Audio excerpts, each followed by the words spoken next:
To the point बात करते हैं। नौकरी चाहिए ना सबको, एसएससी सीजीएल की, सीएचएसएल में जरूर नौकरी चाहिए।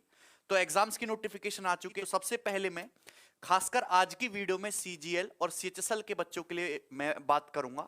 इस वीडियो को पूरा देखना क्योंकि एग्जाम्स में बहुत ज्यादा टाइम नहीं है कि आपको कैसे तैयारी करनी है। सबसे पहले मैं एग्जाम पैटर्न की बात करूं तो सभी को पता है कि 25-25-25 क्वेश्चन आपके हर सेक्शन से पूछे जाते हैं। एक क्वेश्चन 2 मार्क्स का होता है, नेगेटिव मार्किंग भी है यहाँ पे 1/4 की। टोटल 60 मिनट का टाइम है और आपके पास 100 क्वेश्चन होते हैं मेरे दोस्त। यानी कि एक सवाल को सॉल्व करने के लिए आपको 1 मिनट से भी कम टाइम लगता है। हालांकि जो जीके वाले क्वेश्चन और इंग्लिश वाले क्वेश्चन है इनके लिए तो आपको 10-10 सेकंड का ही टाइम चाहिए। जो मेन टाइम जाता है आपका इन दोनों टॉपिक्स में जाता है। क्योंकि मैं एक मैथ का टीचर हूं तो इसलिए मैं आपको बता रहा हूं कि क्वांटिटेटिव एप्टीट्यूड के 25 क्वेश्चन आते हैं। अगर पेपर इजी हुआ तो आपकी स्पीड इतनी होनी चाहिए कि आप 12 से 13 मिनट में कर पाओ। कि पेपर दो ही कैटेगरी में डिवाइड होगा, इजी टू मॉडरेट या फिर moderate to difficult level. Pre के हिसाब से बात कर रहा हूं। मैक्सिमम कितना भी हो जाए 20 से 25 मिनट में तो आपको पेपर करना ही करना है। 20 से 25 मिनट, 25 मिनट से अगर आप ज्यादा ले रहे हो, आप मॉक टेस्ट लगाते टाइम भी, तो इसका मतलब आपकी तैयारी बहुत सही दिशा में नहीं है। इतनी स्पीड अपनी मजबूत करिए कि आप पेपर मैक्सिमम 25 मिनट में कर पाओ, चाहे कैसा भी पेपर आए प्री के हिसाब से। अब देखिए, तैयारी करने वाले स्टूडेंट 3 टाइप के होते हैं। एक तो जस्ट बिगिनर, बिल्कुल फ्रेश फैक्ट्री से निकाला हुआ, जो जस्ट ग्रेजुएट हुआ है। दूसरा कि जिसने थोड़ा थोड़ा पढ़ना शुरू कर दिया, जो सिलेबस के बारे में जानता है, जो पैटर्न के बारे में जानता है ना, जो कोचिंग करना शुरू कर दिया, उसने कहीं ऑफलाइन लोकल कोचिंग ली है। और दूसरे खूंखार एकदम जहरीला बालक, 2-3 साल से रगड़ रहा, उसने सारा प्रीवियस ईयर भी लगा लिया और वो हाई लेवल क्वेश्चंस भी प्रैक्टिस करना शुरू कर दिया है। तीनों बच्चों के लिए पढ़ने का तरीका अलग होगा और तीनों के एग्जामिनेशन की स्ट्रेटजी भी अलग अलग होगी। वो आप अपने हिसाब से डिसाइड करोगे। मैं आपको जो गाइड कर सकता हूं वो मैं बता रहा हूं। क्वांटिटेटिव एप्टीट्यूड के लिए जो अर्थमेटिक का वेटेज है वो 40 से 50% है एसएससी के एग्जाम्स में। ये आप ध्यान रखिए। एडवांस का वेटेज ज्यादा है इस टाइम। एडवांस का जो वेटेज है वो 50 से 60% तक हो चुका है मेरे प्यारे भाई। 25 सवाल में से मोर देन 13 क्वेश्चन आपके एडवांस मैथ से आएंगे और 2 से 3 क्वेश्चन आपके डीआई के फिक्स हैं। 2 से 3 क्वेश्चन आपके डीआई के फिक्स हैं। अर्थमेटिक में आपको 2 चीजों पे काम करना है, आपकी स्पीड पे। आपको सवाल तो बहुत सारे करने आते हैं, शॉर्टकट भी आपको सारे पता है, पर आपकी स्पीड बहुत ज्यादा तेज नहीं है। तो जब आप पूरा पेपर अटेम्प्ट ही नहीं कर पाओगे तो सिलेक्शन कैसे होगा। दूसरी बात कि जो 10-12 साल पुराने सवाल उनमें डाटा बहुत इजी है। 10%, 20%, 15%, 2:3:4 ऐसे सिंपल डाटा आजकल यूज नहीं होते हैं। सवाल तो वही पूछे जाते हैं लेकिन थोड़ी न्यूमेरिकल वैल्यू को, डिजिट्स को बड़ा कर दिया है, डेसिमल का ज्यादा यूज किया गया है। तो आप फ्रेश सवालों की ज्यादा प्रैक्टिस करें जो रिसेंटली 4-5 सालों में पूछे गए। आपको अपनी कैलकुलेशन को मजबूत करना, और कैलकुलेशन का कोई शॉर्टकट नहीं होता। छोटी छोटी आप शॉर्ट वीडियोस देख के अपनी कैलकुलेशन को मजबूत नहीं कर सकते। It takes lot of time. एक लंबा प्रोसेस है, 3 से 4 महीने का। जितने ज्यादा सवाल प्रैक्टिस करोगे, सवालों को जल्दी करने की जितनी कोशिश करोगे, जल्दी जल्दी जल्दी करना, जल्दी करना, जल्दी करना, जब आपके दिमाग में ये चीज घूमती रहेगी तो आपकी कैलकुलेशन अपने आप मजबूत होगी। एडवांस में देखिए, आप अपनी एक ना शॉर्ट नोट बुक बना ली, शॉर्ट बुक, जिसमें आप सारी थ्योरीज, फॉर्मूला, की पॉइंट्स को लिखते रहें। छोटे छोटे की पॉइंट की ये आएगा, ये इंपॉर्टेंट बात है, कहीं मैं इसको भूल ना जाऊं। जब आपका एग्जाम टाइम होगा तो उसको रिवीजन करना। ये आपको खासकर एडवांस मैथ के लिए करना है। एक बात और कि कैलकुलेशन को मजबूत करने के लिए आपको डेली 20 मिनट से, देखिए हर स्टूडेंट के अलग अलग टाइम हो सकता है, 20 मिनट से आधे घंटे आपको देना है। 30 तक पहाड़ याद होना मैंडेटरी है। 1 से लेके मेरे हिसाब से तो आप कम से कम 50 तक स्क्वायर याद करिए, वो बड़े काम के हैं। क्यूब आपको याद करने हैं 1 से 25 तक, लेकिन ये काफी नहीं है। आपको क्या होगा कि लग रहा होगा कि मैं कितनी मजाक कर रहा हूं, लेकिन ये बहुत सीरियस बात है बेटा, बहुत सीरियस बात कर रहा हूं मैं, आपको होना चाहिए। लेकिन इसके अलावा आपको एक यूज आनी चाहिए, एक ऐसी चीज जिसके साथ खेलना आपको आना चाहिए, अप्रोक्सीमेशन। बच्चे एग्जैक्ट गुणा करने में लग जाते नहीं। जिस दिन आप अप्रोक्सीमेशन का अच्छा खासा यूज करना सीखेंगे, उस दिन आपका जाके फाइनल सिलेक्शन होगा। आपको यूनिट डिजिट से सवालों को सॉल्व करना आना चाहिए कि कहां यूनिट डिजिट लगेगा, कहां नहीं लगेगा। आपको डिजिटल सम का, देखिए ये ऐसा नहीं है कि डिजिटल सम सीख ले तो हर सवाल में जबरदस्ती लगवाऊंगा, नहीं। यह भी पता होना चाहिए कि किस सवाल में अप्रोक्सीमेशन लगाना है, किस में यूनिट डिजिट से करूंगा, किस में डिजिटल सम से करूंगा, और किस सवाल को मैं केवल ऑप्शन अप्रोच से सोल्व करूंगा विदाउट सॉल्यूशन किए। यह होता है कंप्लीट कैलकुलेशन है भाई। वो जापानी गुणा करना ये नहीं होता कैलकुलेशन, छोटी छोटी ट्रिक्स नहीं होती कि वैदिक मैथ से स्क्वायर निकालना सिखा ले, ये कोई कैलकुलेशन नहीं है। This is the real calculation, आपको ये सीखना है, ठीक है। और ये एक लंबा प्रोसेस है, इसमें समय लगता है। एक बात कि अगर आप स्टार्टिंग फेज में हैं तो बहुत ज्यादा हाई क्वेश्चंस की आपको प्रैक्टिस बिल्कुल नहीं करनी है। आपको सबसे पहले अपने टीचर्स पे भरोसा रखना है। हर टीचर अच्छा है, जिसकी ट्यूनिंग आपके साथ बैठते हो आप उसी से पढ़ाई करें और अपना सिलेबस कंप्लीट करें। उसके बाद सबसे पहले प्रीवियस ईयर क्वेश्चन करें। हाई लेवल क्वेश्चंस आपको बिल्कुल प्रैक्टिस नहीं करने हैं अभी, कि बच्चे फेसबुक से पीडीएफ डाउनलोड कर लेते हैं, है ना, गूगल पे सर्च मारते हैं top 100 tough question for geometry, PDF आ जाएगी, उसको सॉल्व करेंगे। अरे बनाओगे तो हालत खराब हो जाएगी ना, वो ऐसे नहीं करना, आपको प्रीवियस ईयर सवाल ही लगाना है। प्रीवियस ईयर में भी खासकर 2016, 17, 18, 19 और 20 इन 5 सालों के ही पेपर लगाने हैं। और सारी पीडीएफ हमारे टेलीग्राम चैनल पे अवेलेबल हैं। मैं और वहां से उनको डाउनलोड कर लेना, नहीं तो आप हमारी बुक्स ले सकते हैं अमेजन फ्लिपकार्ट से, ठीक है। एक बात और कि इसके केवल मेंस के नहीं, आपको प्री के भी क्वेश्चन लगाने हैं। अगर आप सीजीएल की तैयारी कर रहे हैं तो ऐसी बेवकूफी ना करें कि आप सीएचएसएल के क्वेश्चन नहीं लगा रहे। आप सीएचएसएल के लिए भी लगाइए, आप सीपीओ के भी लगाइए, आप एमटीएस के एक बार को स्किप कर सकते हैं, आप सीडीएस के क्वेश्चन को भी जरूर लगाइए। साल में 2 बार पेपर होता है उसका। मैंने पहले बोल दिया कि फॉर्मूला का और शॉर्ट नोट्स का या अर्थमेटिक की आपको कोई ट्रिक मिलती है तो उसका एक जो है अपनी अलग से डायरी बना लीजिए, कॉपी बना लीजिए, उसमें शॉर्ट नोट्स बनाते चलिए। कैलकुलेशन पार्ट के लिए आपको डेली आधा घंटा देना है अलग से, ठीक भाई। चलिए, कंसिस्टेंसी बहुत ज्यादा इंपॉर्टेंट है। एक दिन 6 घंटा पढ़ लिया, एक दिन 3 घंटा पढ़ लिया, एक दिन पढ़ा ही नहीं, ऐसे काम नहीं होगा।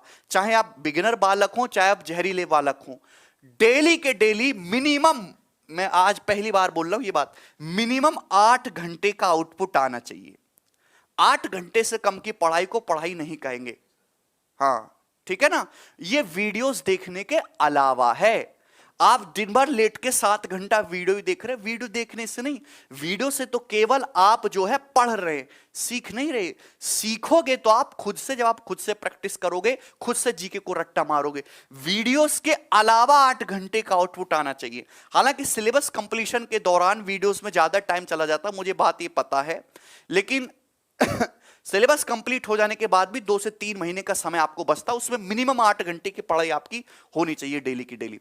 रीजनिंग का लेवल पिछले 2 सालों से, हालांकि मैंने पेपर तो देखा नहीं, लेकिन जहां तक बहुत सारे बच्चे हजारों कमेंट करते हैं, सर रीजनिंग को कैलकुलेटिव किया जा रहा है, पहले से थोड़ा पैटर्न बदला है, लेंथी बनाया गया है, तो आप पिछले 2 सालों के रीजनिंग के आए हुए सवालों को जरूर सॉल्व करें। और मॉक टेस्ट आपको जरूर लगाने। देखिए, मॉक टेस्ट आपको ऐसे नहीं कि केवल आप नए ही मॉक टेस्ट लगा रहे हैं, आप प्रीवियस ईयर के मॉक टेस्ट भी लगाइए। एज इट इज आपको प्रीवियस ईयर के मॉक मिल जाएंगे, उससे आपको पता चलेगा कि आप कहां पे स्टैंड करते हैं। Counting of figures, calendar, clock, ये 3 टॉपिक ऐसे हैं जिनसे कहते हैं कि सर हमें तकलीफ होती है, तो इन चैप्टर को आप रीजनिंग में अच्छे से तैयार करें। बाकी तो इजी इजी चीजें हैं, आप कर ही लोगे। ओके, एक बच्चा जो है तैयारी करना शुरू किया तो पहले वो 25 किताबों का भंडार लगाता है कि अब पढ़ना शुरू करूंगा। तुम पढ़ ही नहीं सकते, कैसे पढ़ोगे 25 किताब? ना तो आपको बहुत ज्यादा किताब खरीदनी है और ना ही आपको बहुत ज्यादा टीचर्स को फॉलो करना है।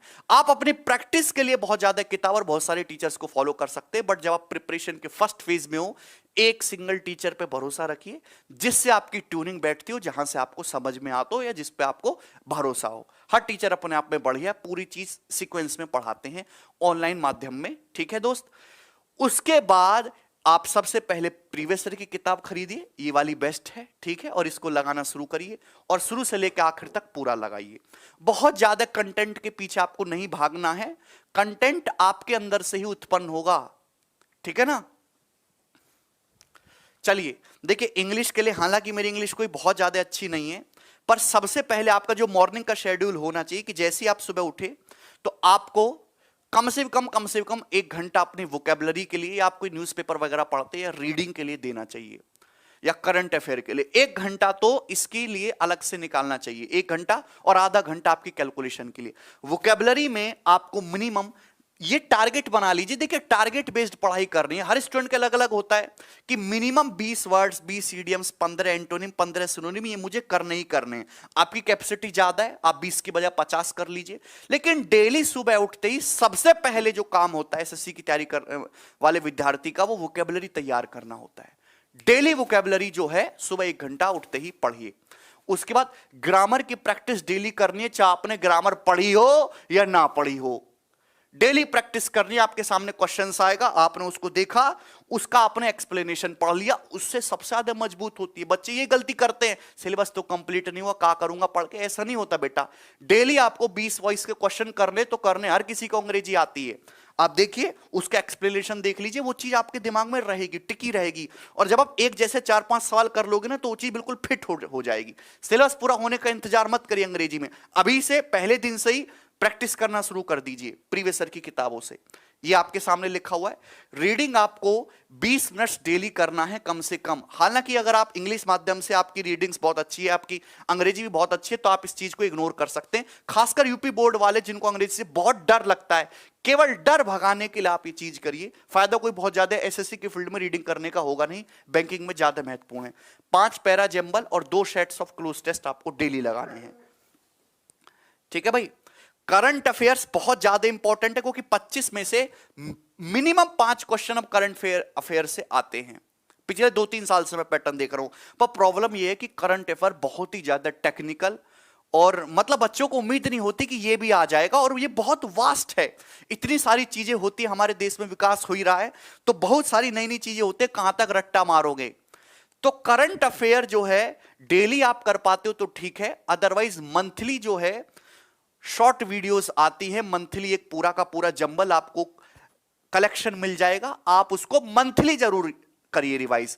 करंट अफेयर आपको मिनिमम पिछले 6 महीने का करना है, आपके एग्जाम डेट के पहले तक का मिनिमम, कम से कम बात कर रहा हूं। लेकिन 1 साल तक के सवाल पेपर में पूछे जाते हैं, मिनिमम 6 महीने का तो करना ही करना है। ठीक है भैया, चलिए। और सबसे लास्ट में कि वीक में, हफ्ते में एक दिन ऐसा निकाले, सैटरडे संडे, जो भी आपको सुविधा लगे, जिसमें आपको सबसे पहले कि उस हफ्ते में जो भी पढ़ाई करी है उसका रिवीजन करना है, जो आपने शॉर्ट नोट्स बनाए हैं उसको देखना है, और यह देखना है कि इस हफ्ते में मैंने कितना आउटपुट निकाला और पहले से कितना ग्रोथ हुआ। ठीक है। और मेहनत करिए बेटा, बिना मेहनत के कुछ भी फायदा नहीं होने वाला। डेली के डेली 8 से 10 घंटे का आउटपुट निकालिए। समय कोई बहुत ज्यादा है नहीं कि अभी तो 4 महीने बाकी है, 5 महीने बाकी है, दिन ऐसी हवा में उड़ जाते हैं। ठंडी का टाइम चल रहा है, दिन भी छोटा होता है, तो सुस्ताइए मत, मेहनत ज्यादा करिए। बच्चे बहुत ज्यादा लाइन में है ना, नंबर ऑफ स्टूडेंट बढ़ते जा रहे हैं, वैकेंसी कम होती जा रही है। कट ऑफ 85% पे पहुंच गई है, बच्चों की एफिशिएंसी -85% पे हो गई है। ऐसा नहीं करना बेटा, मेहनत करिए। इतनी मेहनत करो कि आपके शहर में तुम्हारे टक्कर के बराबर कोई पढ़ ना रहा हो, तब जाके नौकरी लगेगी। ठीक है भैया। और मैथ के लिए जो है, जो बच्चे बिगिनर हैं उनके लिए मैथ स्पेशल का बैच कैरिवल एप्लीकेशन पर हम शुरू ही कर रहे हैं दोस्तों, और उसकी क्लासेस भी शुरू हो जाएंगी 1-2 दिन से। और यूट्यूब पर भी हम अपनी क्लास लेंगे, क्योंकि एग्जाम था नहीं तो यूट्यूब पे पढ़ाने का कोई फायदा नहीं था। अब एग्जाम्स आ चुके हैं, बच्चे तैयारी करने में लगेंगे, अब सीरियस होंगे थोड़े, तभी मजा आता ना पढ़ाने में, जब बच्चे भी पढ़ने के लिए इच्छुक हों। तो जो है हम भी यूट्यूब पे भी अनाउंस करेंगे बच्चों के लिए, और क्लास लेंगे यूट्यूब पर भी। ठीक है भाई, चलिए धन्यवाद भाई, और भगवान आपका भला करे, आपके फ्यूचर के लिए बहुत बहुत शुभकामनाएं।